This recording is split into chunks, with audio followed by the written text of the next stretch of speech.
Ang pangarap ng bawat pamilyang Pasigueño, pangarap ko rin po yan. Pero bilang isang konsehal, nais ko itaas pa ang antas ng bawat pangarap ng pamilyang Pasigueño. Kaya naman po tayo, ang lingkod, ay gumawa ng batas. Yung batas na ginawa po natin ay tulong doon sa mga nasa urban poor communities. Naghirap ng 20 taon na walang kuryente. Nakita po ni Mayor Vico, sabi ni Mayor Vico, kung si Buboy, tulungan mo yung ating mga kapuspalit na Pasigueño, bigyan mo sila ng legal na kuryente. So gumawa po ako ng batas para magkaroon sila ng legal, ligtas, at least wala nang sub-meter ngayon, wala nang illegal connection ngayon, at lahat ngayon nakikinabang na doon sa batas na ginawa po natin. Naipasa natin ito noong 2024 April. Magandang gabi po sa inyo. Ako po si Boy Raimundo ng Kagawad po ng Barangay May Bunga. Ako po ang anak ni Konsehala Cory Raimundo. Kilala niyo ba si Konsehala Cory Raimundo? Yan po yung aking mahal na ina. Ang tatay ko po si Boy Raimundo, kung naaalala niyo pa. Ano yung tatay? Yes po, opo. Pag pinagsama niyo yung Boy at Cory, Boy po iyon ha. Siyempre na ako po ay kagawad, nagbo-volunteer na po ako sa opisina ni Konsehala Cory Raimundo at sa LGU. Ano po yung mga nababa nating programa? Number 1 po yung aming mobile kitchen na nakababa na po kami sa pinagbuhatan, 6 na beses na po. 22,000 na po ang napakain natin doon. Tapos siyempre yung pinagmamalaki rin ni opisina ni Konsehala, yung aming Operation Cataract. 1,200 na po ang naoperahan natin sa buong Pasig. At syempre, kung lahat kayo ba may national ID, ayan, napaka-importante ngayon yan. Kasi 3 years ago, hindi pa uso yan. Binabaho namin yan kada barangay. At napatunayan namin importante na national ID. Bakit po? Kasi po, nagkaroon kami ng proyekto ng mobile passporting.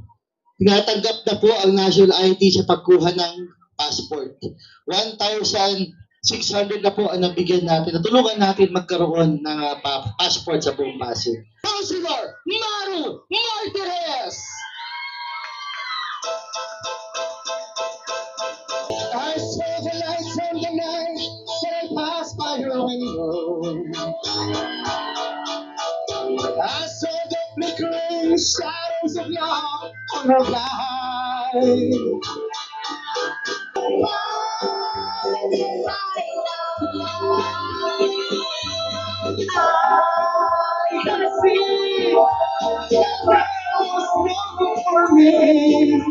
But I was lost like a slave that no man could free. Kasi again, kung ganun lang rin na magiging programa natin, huwag na po natin ituloy. Ang gusto po natin dito sa lungsod ng Pasig, hindi tayo ningas-ugol. Kailangan pang matagalan at pang malaliman yung mga proyekto at mga programa na ginagawa po natin. Kaya masusi po natin pinag-aaralan at kinukonsulta po natin ang bawat Pasigueño bago po natin gawin or ipatupad ang isa pong programa dito po sa ating lungsod. Ito na po yung kakanta na ako, hinihintay ko lang yung tuktok. Pero again, ito pong pinag-uusapan po natin, kasi itong eleksyon na to, hindi naman po ito tungkol lang sa aming mga politiko. Oo, tama, ang iboboto natin yung mga tumatakbo. Pero sagrado po ang boto natin. Sagrado ang paglabas natin sa May 12. Dahil hindi naman po ito tungkol sa amin lang. Sa katotohanan, hindi lang nga po ito tungkol sa ilang Pasigueño. Tungkol po ito sa ating lahat. At ang matindi pa nito, tungkol pa po ito sa Pasigueño ng hinaharap. Lahat po ng desisyon na gagawin po natin sa Mayo o 12 paglabas po natin, una, protektahan natin. Pangalawa, siguraduhin po natin na maririnig ang puso at konsensya natin sa mga susuportahan at mamahalin po natin. Councilor Angelo Gallayor! Pinaguhatan! Maraming salamat sa napakainit ninyong pagtanggap sa aming buong meeting ng Pasig. Maraming salamat po. Mami Esther, good evening. At syempre, Tita Cory. At syempre, nandiyan yung ating mga kagawad, si Kagawad Rose at saka si Kagawad Tony. Maraming salamat sa inyong suporta. O bago tayo magsimula. At syempre, bilang babae at bilang ina rin, titindigan natin at ipagtatanggol natin ang mga kababaihan, mapa-senior citizens man yan, persons with disability, at syempre lalong-lalo na ipagtatanggol natin ang mga solo parents. Ayan. At syempre ang S ay serbisyo. Serbisyong hindi po mapapagod at serbisyong laging nakangiti habang nagsiservisyo dahil tunay naman mga kapwa Pasigueño, napakasarap din yung pagsilbihan. 9 days na lang ba? 8 days na lang, election na! Mula sa inyo na, kayo na magsabi sa amin. Ay, kung totoo o hindi, ha? Kasi may balita talaga kami. Umayos kayo, pinagbuhatan. Ang balita namin, vote straight Giting ng Pasig sa pinagbuhatan! Grabe! Actually kami kanina nag-house to house kami doon. Pinapauwi nyo na nga kami. Parang gusto nyo matulog at magpahinga na lang kami hanggang May 12 dahil vote straight Giting ng Pasig. Kaya sana po sa mga darating na araw, tindigan na po natin at ipapanalo natin ang good governance dito sa Lungsod Pasig bilang Pasigueño. Kaya maraming salamat po. Mabuhay tayong mga Pasigueño. Mabuhay ang Lungsod Pasig and God bless us all po. Maraming salamat po. Ako po ang dating Undersecretary ng National Youth Commission or Kabataang Pilipino. Ang trabaho ko po dati, ako po ang chairperson ng lahat ng SK sa buong bansa. 42,000 SK at lahat po ng kabataan edad 15 to 30. Yun po yung ating pinagsisilbihan. At alam niyo po, meron po akong sikreto na gusto ko pong ituro sa mga kabataan. Katulad po nila, sabihin niyo po, ano? Di ba? Pero hindi, chismis po to, pero sasabihin ko po sa inyo. Ay, hindi pala chismis, sikreto pala. Sikreto.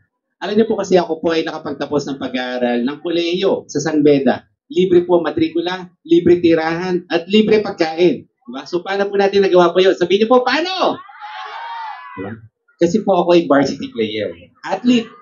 Naglaro po ako ng NCAA at UAP nung college days po natin. Pero dati po, basketball yung aking sports. Pero nung nagkukuleyo na po tayo, table tennis. Dahil, alam yung height natin po, hindi na po lumaki hanggang ganito na lang. Kaya nag-shift po tayo ng ibang sports. At alam niyo po, dahil sa sports, birin niyo po, no? Nilibre po yung ating matrikula, pagkain, patitirahan. Wala na pong inintindi yung aking magulang na problema sa matrikula. Alam ko po, medyo kaya naman po ng aking mga magulang na ako po ibayad ng tuition. Pero minarapat ko po na gayahin din po yung katulad ng ginawa po ng aking tatay. Dahil alam niyo po yung tatay ko po, mahirap lang po sila. Pero mataas po yung pangarap po niya, maging isang doktor. Councilor Warren Inocencio. Wow, dami kong pansa. Ako po ay pang 5 bisis na pumunta rito. Oo, 5 na, pabalik-balik na. No? Hindi na kayo nagsasawa sa mukha ko? Sige. Magandang gabi po, pinagbuhatan. Babatiin ko lang si Attorney Malo, si Father, nandyan, no? Yung mother-in-law ni Congressman, at saka yung ating mga kagawad, si Kagawad Tony, Kagawad Rose, at saka si Kapitan Barok, very supportive yan sa team Giting. Oh, Father na. Edukasyon at saka senior citizen, ha? Okay, mahalaga po ba edukasyon? Mahalaga po, no? Sapagkat pagka kayo'y nakapagtapos ang inyong mga anak, malaking tulong talaga sa pamilya. Ako po, nung ako'y kagawad, wala akong ginawa kundi umikot sa Rosario, ini-encourage ko yung mga kabataan na tumigil para magbalik eskwela. Binadalan ko sila ng pandesal, nilagyan ko ng peanut butter para bumalik lang, no? Kasi kaso nga lang, pagkakalaban mo ang kapitan, talagang hindi ka makakaporma. Pagka sumisikat ka, pinuputol ka agad, no? Kaya nagpapasini-sini pa ako sa mga kabataan, yung mga educational para marami silang matututunan, no? Kasi mahalaga po ang edukasyon. Ako po, yung mga anak ko, lahat tapos na sila, no? Tapos na. Kaya ang sarap ng buhay, no? Ang bunso ko, 2013 pa graduate, no? So isipin mo, 12 years ago, wala na pa akong pinapaaral, no? Kaya sabi ko, mapalad ako, no? Mapalad ako. Ako po ay nag-asawa at the age of 22. 38 years po akong nagtrabaho. 38 years. Ang tagal na rin, ano? Palakpakan may kasamang hiyawan! Ang kakampi ng Pag-asa, Giting ng Pasig, palakpakan po natin, Vice Mayor Dodo Jaworski! Wow! Salamat po, salamat po. Isang napakagandang gabi po sa ating lahat. Salamat po sa inyong oras at presensya para pa marinig ang giting ng Pasig. Alam nyo, nakakatuwa po kahit saan kami magpunta. Napaka-init po talaga ng pagtanggap ng tao. Siguro dahil ito sa mga nakita nyo at naramdaman nyo mga pagbabago na naumpisan din ni Mayor Vico simula po noong 2019. Pero alam nyo yung good governance po kasi ito yung napag-uusapan po ngayon, no? At kailangan po natin maintindihan pa ng konti pa. Ano ba talagang nadudulot ng good governance, no? Kaya medyo i-explain ko pa ng konti, no? Para maintindihan pa natin. Kasi noong 2019, nung binoto natin si Mayor Vico noon, ang budget ng Pasig yun nasa 10 bilyong piso, no? 10 billion, no? Tapos tinamaan tayo ng pandemya. Tama, naalala nyo naman siguro, di ba? Naka-lockdown po tayo. Wala po tayong mga trabaho, hindi bawal lumabas, sarado yung mga negosyo. Pero sa loob po ng pandemic na yan, pagdating po ng 2022, imbes na bumaba ang koleksyon ng lungsod ng Pasig, tumaas pa. So mula 10 billion, naging 13.5 billion ang income ng Pasig. 2022 naman, binoto nyo ang giting ng Pasig. Kasi noong 2019, si Kong Roman lang at saka si Mayor Vico lang ang magkasama. 2022, binigyan niyo ng pagkakataon makapaglingkod din ang mga miyembro ng giting ng Pasig at naipanalo naman natin, no, kahit paano. And by 2023, from 13.5 billion, umakit na naman ang budget natin, naging 15 billion. 2024, 17.2 billion. At ngayon, katulad na sinabi ni Councilor Maro Martinez, nasa 22.4 billion na po tayo. Meron pa po tayong mga ngayon, bagong programa, katulad po nung senior pension. Alam niyo yun, meron dito nakakatanggap na senior pension? Yan, meron si Mami. Alam niyo ba kung ilan na nakakatanggap na senior pension ngayon? 20,000 na po ng ating mga lolo at lola. Sabi ni Mayor Vico, itong taon na to, 2025, may pera pa tayo. Yumaman ang lungsod natin. Yung dati ng mga senior natin na hindi nakakasama dahil meron silang maliit na pension. 4,000 pababa, isama na natin. Ngayon, kasama na po ang mga 4,000 na SS pababa. Na pwede na rin ako kayo kumuha ng social pension mula sa ating lokal na pamahalaan.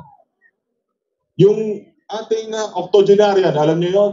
Yung 80, 85, 1995, pagka 10,000, 80, 15,000, 85, 1995, 100, 25,000, di ba?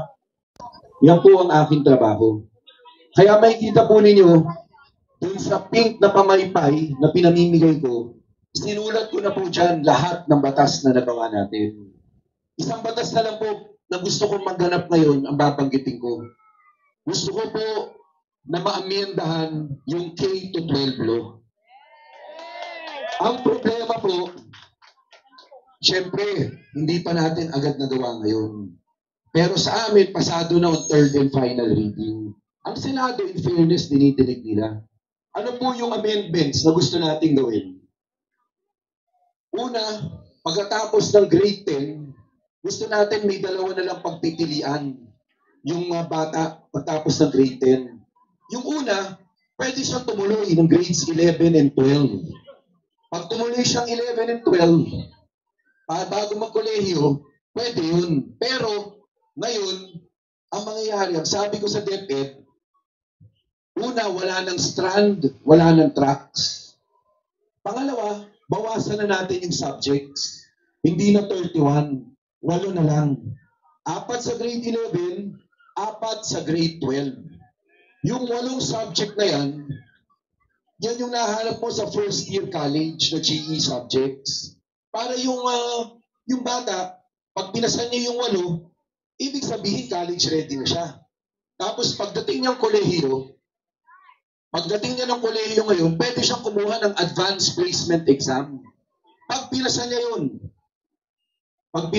dapat makredit yung 8 subject niya. So ang 4 na taon na kolehiyo, mababawasan na to 3.5 years. Mayor Vico! Hanggang pinagpahapan. Okay pa ba tayo? Yung mga nandito po sa kaliwa, mataas pa ba energy natin? Yung mga nakaupo, baka nagugutom na po kayo. Yung mga nakatayo kanina pa rin sa likod, okay lang po kayo. Hindi ko po kayo marinig. Maraming salamat. Binibati rin natin ang mga kasama natin sa upper box. Ate, kumusta po kayo dyan? Akala ko may nakukuryente doon kanina. Merry Christmas po sa inyo. Ay po, may nakatayo, ay, ang ganda naman ng pwesto yan, ang VIP seats. Yung ano dito sa likod ng tarp. Okay. Magandang gabi. Maraming salamat sa napakainit na pagtanggap sa giping ng Pasig. Maraming salamat po talaga. Yung mga pasahin pa, yung mga ibang kasama natin. Maraming salamat. Councilor Mayor, thank you for making versus, making us proud. Ano ba yan? Akala ko letter B. As pala, akala ko versus.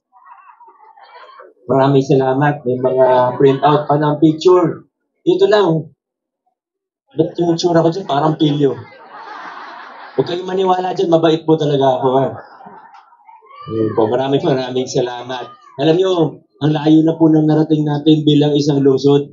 Noong 2019, nung bumibisita po kami ni Congressman Roman dito, hindi pa ganito kasaya.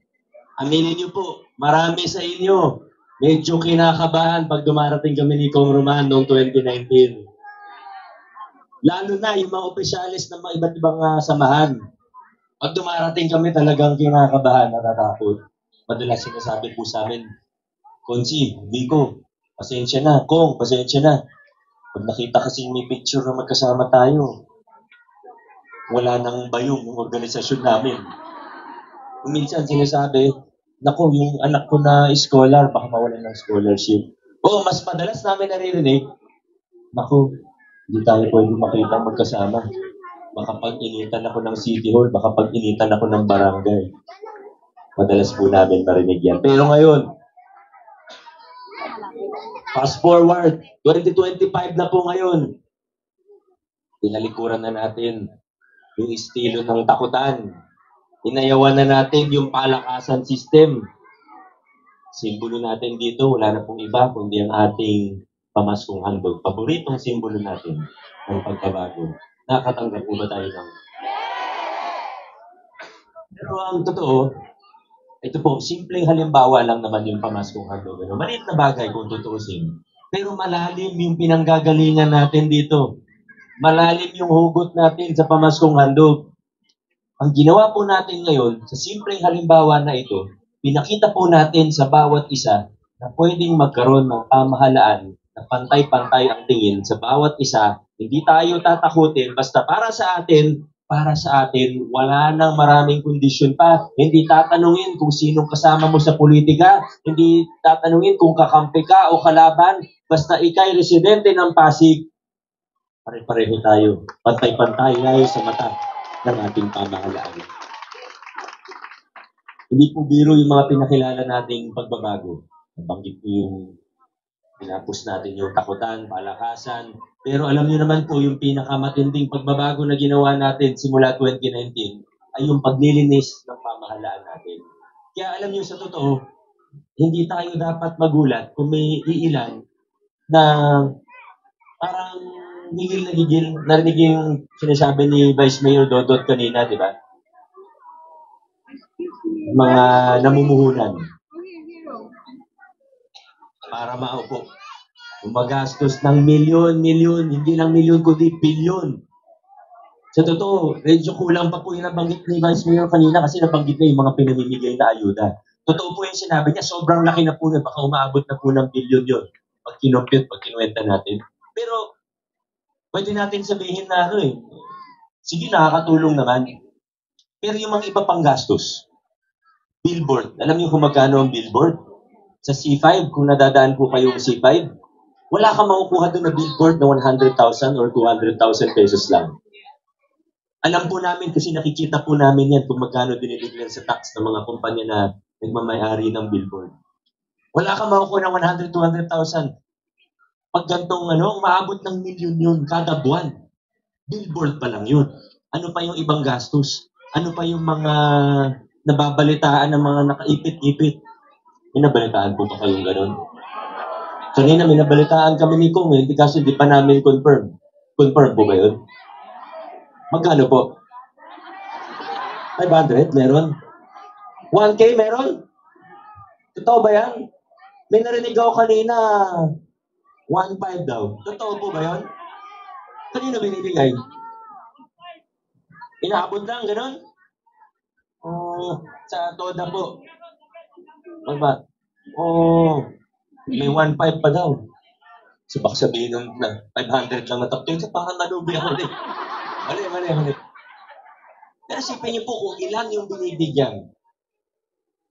Nasa 1 milyon na ang pasigilyo ngayon. Ang rehistrado, nasa halos 500,000. Lahat isipin na lang natin, bakit? Anong meron sa pamahalaan? Kasi kung gusto mo talaga tumulong, tumulong ka sa maayos na paraan. Gawa ka ng scholarship pa na siguro maaaring ginagawa rin nila. Pero yung mga billboard, diba hindi na alam naman po siguro natin, hindi na natin kailangan maging henyo para maintindihan kung bakit gastos ng bilyon para sa politika. Ito po yung kasama sa siklo na mangyayari sa buong Pilipinas, baka sa buong mundo, sa mahirap na bansa. Pero tayo, sa lungsod ng Pasig, nagkaroon tayo ng pagkakataon at sinamantala natin yung pagkakataon para putulin na yung masasamang siklo na yan. Kami sa Giting ng Pasig, hindi po kami mahihiyang sabihin na hindi kami gumagastos ng malaki kahit campaign period. Hindi kami nahihiyang sabihin yun. Hindi kami gumagastos ng malaki kahit campaign period. Kung tayo ang nagwagi, wala rin kaming babawiin. Buo ang puwersa ng kabanatayan. Narinig din naman po siguro na yung kwento ko noong mula 2019 kung magkano yung mga natitipid ng ating pamahalaan. Ngayon, kasama sa pagbabagong pinakilala natin, bukod sa pagtanggal ng mga kickback, SOP, kung saan napakalaki talaga na natitipid ng pamahalaan natin. Mga upper box na yun. Bukod po dyan, talagang dinis tayo ng pamahalaan, ginawa natin bukas ang ating LGU. Ibig sabihin, ang libro natin ngayon nakabuklat. Kitang-kita po natin sa pinagbuhatan ngayong taon. Siguro kung nasusubaybayan po ninyo, nasa ilang inauguration tayo, kagawad, dito pa lang sa pinagbuhatan. Hindi lang kagawad, siguro, hindi ko na mabilang. Sa totoo lang, mula last year, dito pa lang sa pinagbuhatan yan. Sa buong Pasig po, ang daming mga inauguration na nangyari, dami pong pinapagawa. Bukod sa mga proyektong nabanggit kanina, yung pagpapa-upgrade natin ng 2 ospital, 60 beds, naging 120 bed, bagong cat lab, yung expansion ng local senior program natin.